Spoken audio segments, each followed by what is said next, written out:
నమస్తే, welcome to పోరాటగలం TV. నేటి వార్తా విశేషాలు.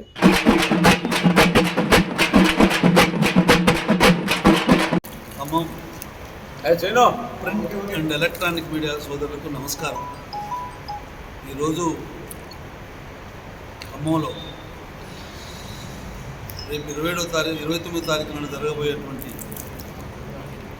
నూతనంగా శాసనమండలికి ఎన్నికైనటువంటి జనాబ్ అమీర్ అలీ ఖాన్, ప్రొఫెసర్ కోదండరామ్ గారులకు సన్మానం చేయాలనే ఒక నిర్ణయం తీసుకొని ఖమ్మం జిల్లా డెమోక్రటిక్ మైనారిటీస్ ఫ్రంట్ పేరుతోటి కొంతమంది ఔత్సాహికులు ఒక కమిటీని వేసుకొని ఈ కమిటీ ద్వారా వారికి సన్మానం చేసి ఈ జిల్లాలో ప్రధానంగా ముస్లిం సోదరులు సోదరిమణులు ఎదుర్కొన్నటువంటి సామాజిక రుగ్మత ఏదైతే ఉందో వారి లేమితనం కానివ్వండి, గృహ సదుపాయం కానివ్వండి, మరి ఇతర అనేక విద్యా విషయాల్లో కానివ్వండి, అన్ని ఇతర సమస్యలన్నింటినీ కూడా ఆ రోజు కొంత తీర్మానం చేసి వారి ద్వారా చట్టసభల్లో చర్చించడంతో పాటు ప్రభుత్వానికి వినతి పత్రం సమర్పించేందుకు మేము ఒక నిర్ణయం తీసుకున్నాం కమిటీ.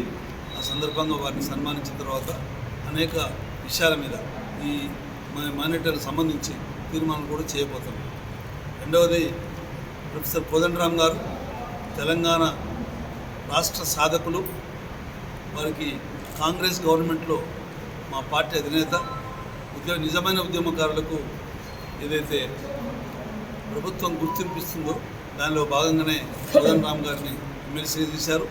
పాత్రికేయులైనటువంటి అమీర్ అలీ ఖాన్ గారు కూడా వారిని నామినేటెడ్ ఎమ్మెల్సీగా నియమించడం, ఇవన్నీ చూస్తుంటే ఉద్యమకారులకు కాంగ్రెస్ ప్రభుత్వం వాళ్ళ హక్కుల సాధన కోసం, వాళ్ళకి సౌలభ్యం కల్పించడం కోసం అనేక నిర్ణయాలు చేసేందుకు ముందుకు వస్తుందని చెప్పి మేము అనుకుంటా ఉన్నాం.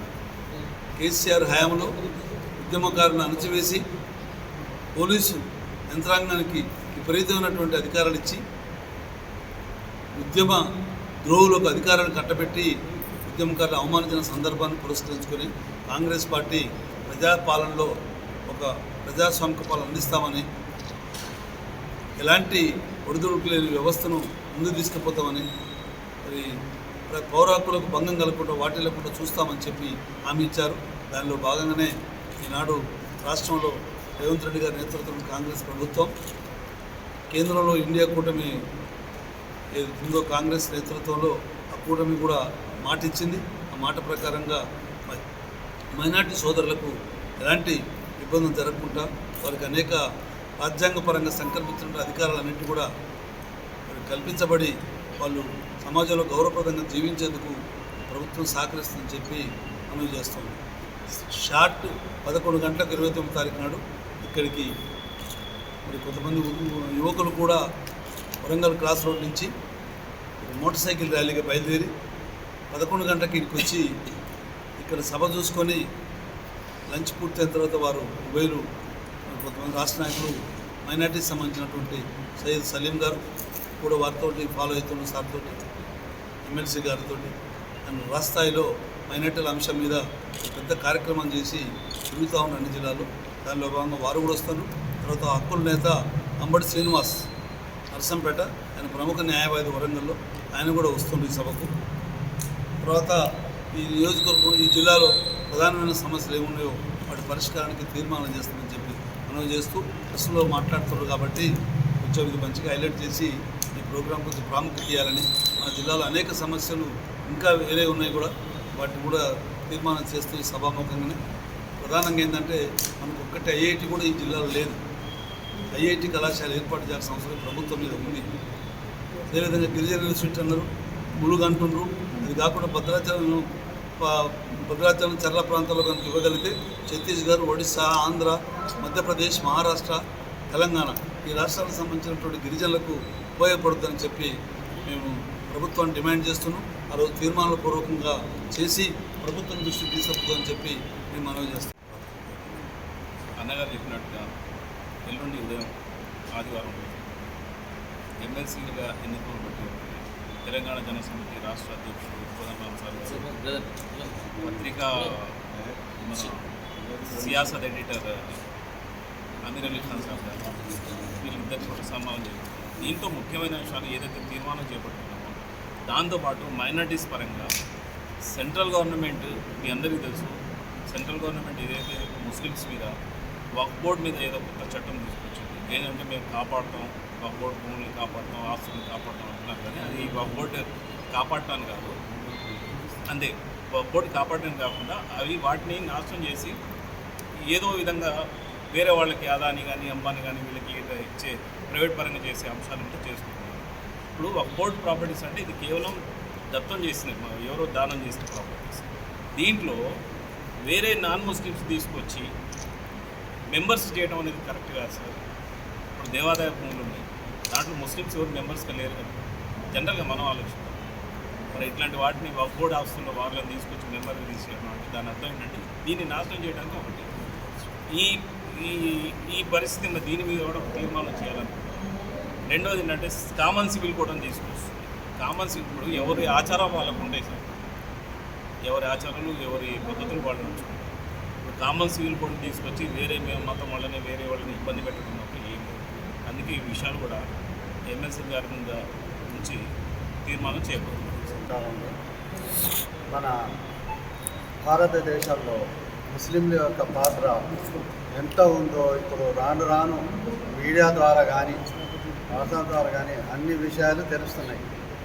భారతదేశాన్ని సాధించడానికి ముస్లింల పాత్ర మరియు మన తెలంగాణ రాష్ట్రానికి కూడా అదేవిధంగా ముస్లింలు అందరితో సహకారం పొంది దాని తర్వాత రాష్ట్రాన్ని సాధించుకున్నాం. ఏ విధంగా అయితే మనం రాష్ట్రాన్ని సాధించుకున్నామో దాంట్లో అన్ని రాష్ట్రాల్లో ఖమ్మం జిల్లా యొక్క ప్రత్యేకత ఉన్నది. ఎందుకంటే ఖమ్మం ఏ రాజకీయ నాయకులకైనా పునాదిలాగా ఇక్కడ ప్రజలు వాళ్ళను ఉద్వేగపరిచి రాష్ట్రాన్ని గెలవటానికి చాలా చాలా ఉపయోగపడే ప్రజలున్నాం. మనం అందరము మంచి సంకల్పంతో ఏ రాజకీయ నాయకులు వచ్చినా వాళ్ళకు సహకారం అందించి వాళ్ళకు తోడ్పాటు మనం కల్పించి వాళ్ళని గెలిపిస్తున్నాం. కాకపోతే కొంత వాళ్ళ యొక్క కేర్లెస్ వలన లేకపోతే మన యొక్క ఖమ్మం లేకనో మనం చాలా బాధలు పడుతున్నాం. అందరూ కలిసిమెలిసి ఉన్న జిల్లా, అందులో ఖమ్మం జిల్లాలో మైనార్టీ సభ్యులు చాలామంది ఉన్నారు. మైనార్టీ నాయకులుగా మేము గత 30 సంవత్సరాల నుంచి ఉద్యోగస్తుల్లో కానీ బయట ప్రజలతో కానీ కలిసి మెలిసి మనము అన్నదమ్ముల్లాగా మనం ఉంటున్నాం. కాబట్టి మా మైనార్టీ వాళ్లకు ఖమ్మంలో ఒక ప్రత్యేకత అనేది కల్పించడం కోసం వెనకాడుతున్నారు. మేము అందరము మంచిగానే ఉన్నాం, కాకపోతే మా యొక్క నాయకుల వలన మేము వెనకబడుతున్నాం. మా యొక్క మైనార్టీ వక్ఫ్ బోర్డ్ భూములు కానివ్వండి, ఉద్యోగస్తులు కానివ్వండి, పేద ప్రజలు మనం చిన్న చిన్న షాపుల్లో బ్రతికే వాళ్లకు ఏదన్నా తోడ్పాటు కల్పించాలనే ఉద్దేశంతో ప్రజలకు న్యాయం చేస్తూ మైనార్టీ వాళ్ళకు కూడా న్యాయం చేయాలని మేము కోరుతున్నాం. కాకపోతే ఇప్పుడు చాలామంది చదువుకుంటున్నారు. ఇంతకుముందు చదవాలంటేనే కష్టంగా ఉండేది మైనార్టీ పిల్లలు. ఇప్పుడు దేవుడి దేవాలయంలో చదువుతున్నారు. వాళ్ళని కొంచెం ఉద్యోగాల కోసం రిజర్వేషన్ కోసం కానివ్వండి, లేకపోతే వాళ్ళను తోడ్పాటు చేసి ఇండ్లు వాళ్ళకు కొంచెం సౌకర్యాలు దుకాణాలు పెట్టుకోవడానికి అవకాశాలు ఇవ్వాలని మనం ఇంతకుముందు తెలంగాణలో పోరాడినాం. మన ప్రొఫెసర్ జయశంకర్ గారు, కోదండరామ్ గారు, పెద్ద పెద్ద విద్యావేత్తలు కూడా రాష్ట్రాని కోసం ఇంత కష్టపడి సాధించిన తర్వాత దాన్ని అధోగతి పాలు చేసి మన రాష్ట్రానికి ఏం లాభం లేకుండా మైనస్ పాయింట్ చేశారు. బంగారు తెలంగాణ పోయి ఇప్పుడు మైనస్ తెలంగాణ అయిపోయింది.